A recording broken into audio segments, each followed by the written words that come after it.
There is too much at stake for us to surrender to the politics of polarization. This is a quote from Brad Henry, a former governor of Oklahoma. In this quote, Henry was referring to partisan polarization, an epidemic that has been taking over America since the mid-1900s. Partisan polarization is division that has been caused by strong support of a political party or ideology. Not only has it led to some devastating events in American history, it also causes Americans to be more distrustful and uncooperative towards each other.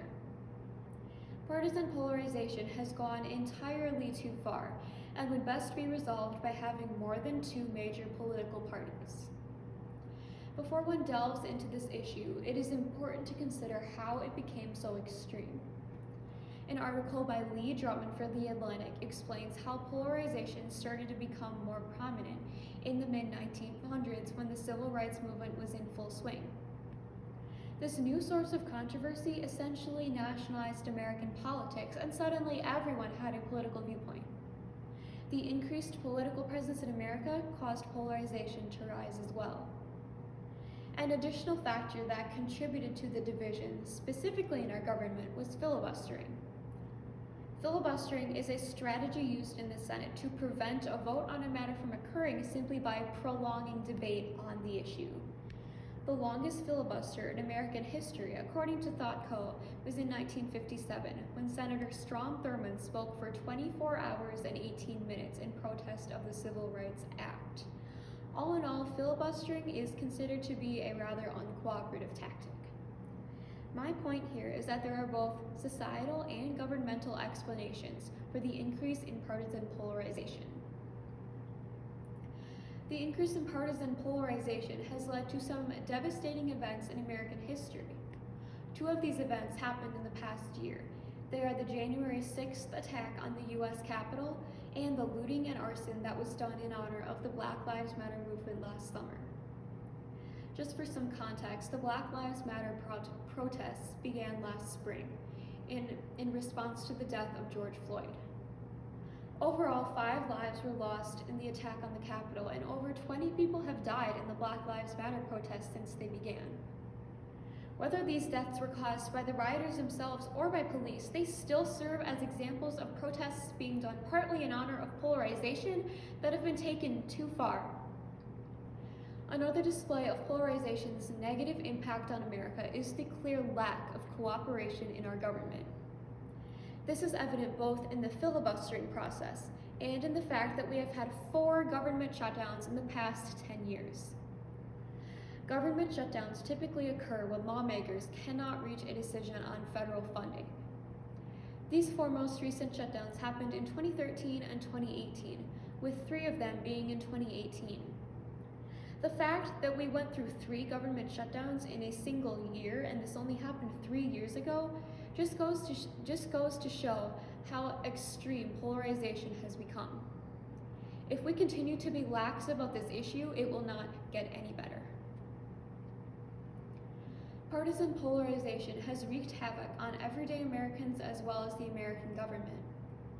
It has caused us to be distrustful and uncooperative towards each other, as well as to lose our faith in some of our basic societal institutions. This is partly due to the fact that polarization has caused many Americans to develop the divisive my way or the highway mentality that makes them nearly oblivious to other viewpoints. Additionally, according to Gallup News, both political parties have come to lose their faith in some of our basic societal institutions. For example, Democrats tend to be distrustful of the economic system, along with family and religious institutions. Republicans, on the other hand, have come to be skeptical about higher education and the scientific process. These feelings of animosity make us more prone to internal conflict, and this tendency towards internal conflict is clearly demonstrated in the events that I discussed earlier, being the attack on the Capitol and the riots from last summer.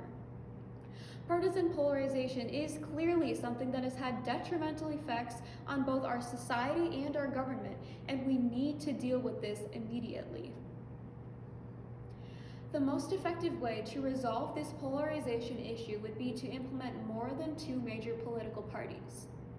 While America already has more more than two parties, only two of them, the Democratic and Republican Party, harbor 57% of American voters just by themselves. This bipartisanship is part of the reason why there is so much division in America. Additional major parties could be formed simply by establishing all new parties that correlate to new sets of political beliefs.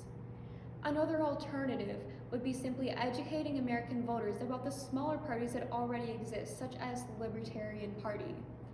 Chances are that both members of the Republican and Democratic parties would identify more closely with one of these other parties if they were given the chance. Having a multi-party system would promote some essential ideals in America, as well as possibly increase our voter turnout.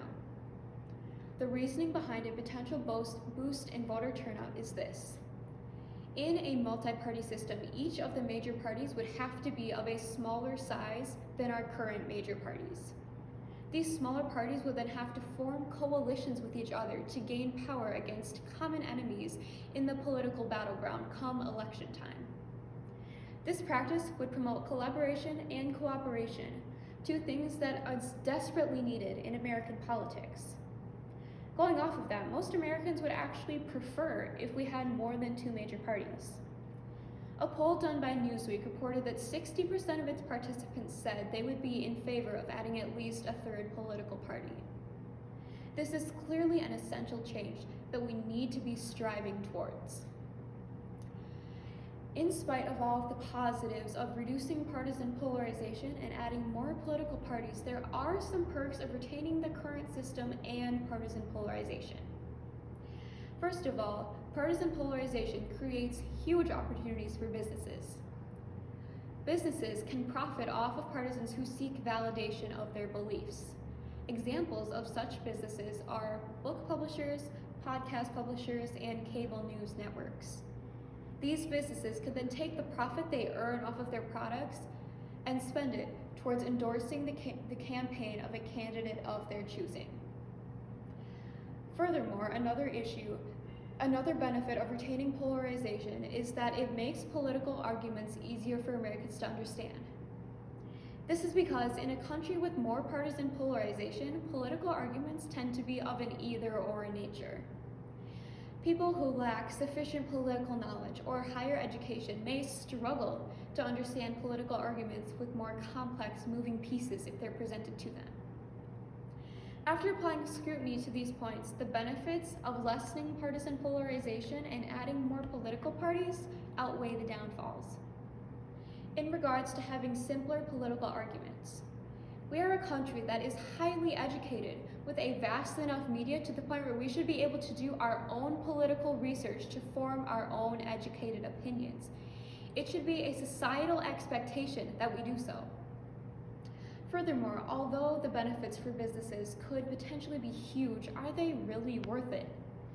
Do we really want to let ourselves stoop to the level where we are prioritizing a profit over our own unity?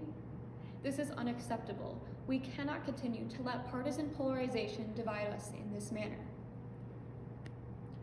Partisan polarization is a phenomenon that has been plaguing America since the mid-1900s.